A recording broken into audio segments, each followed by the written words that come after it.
This video walks you through a process of how a student experiences the placement exam. They'll be directed to Brightspace to take the placement exam, and they'll be enrolled in likely just one course. It'll be named something similar to English placement exam and the college name.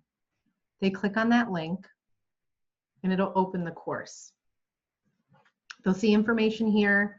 All the information they need is right on this page. So it's going to start with the RTW English Placement Exam text on the screen, and it gives them some information about there being 4 parts to the exam. Each portion will appear once they complete the prior portion.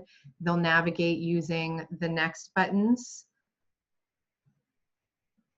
and then a note about if they require special accommodations to contact the Disability Access Center.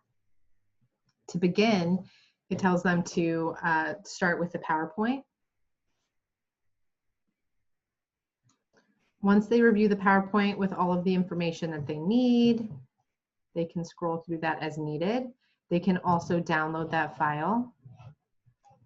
And then when they're ready to begin, they'll click Next.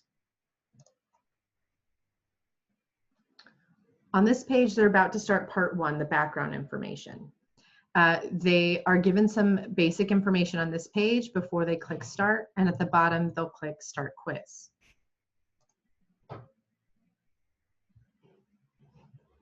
This starts the beginning of the 4 parts of the exam, and it has basic information at the top, some instructions, and then each question below that.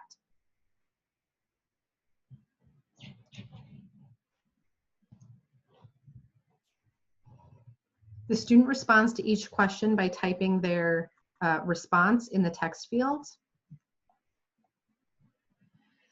They can bold or italicize. They have the typical options that you have here, and they can stretch this out to make it longer, but the more they type, a little scroll bar will appear in here to let them type as much as they need. Question 2, they respond in the same way. Question 3, ask them when they started school in the US, and they would respond to that as appropriate. And then again, question 4 is another essay question or a written response question. When they're done, they click Submit Quiz. And then they'll have a confirmation page. If they forgot to answer a question, it'll prompt them to go back to answer the question that they missed. They can also go back to the questions before they finish submitting the quiz in case they're not ready. Once they click Submit Quiz, they'll have a message here that just says Done. And they'll be taken to this page that shows them that they've completed part 1 background information. They continue by clicking Next. And they start part 2 and 3, the reading comprehension and essay portion. Again, all of the information they need is on this page. They click Start Quiz. They'll get a little bit more information at the top about what it is that they're meant to do. And then they have the passage that they're provided, the written response questions. Every question is set to mandatory to require that they respond. When they get to the bottom of this page, they're going to click Next Page. That'll take them to the essay portion.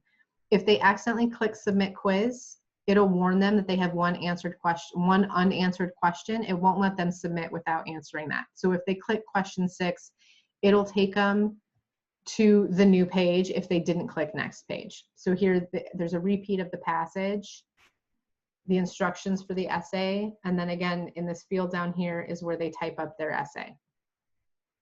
Once they're finished, they'll click Submit Quiz and then Submit Quiz. Again, when they're done with this, they'll click Done.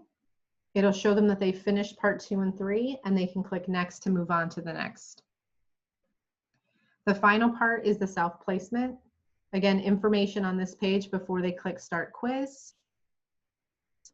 From here, there's all the information that they need for this and what they're meant to do and which level, how they score themselves, and then the essay question or the last question that they write paragraphs on what level they think they fit, and then Submit Quiz. One more Submit Quiz. On this page, they click Done.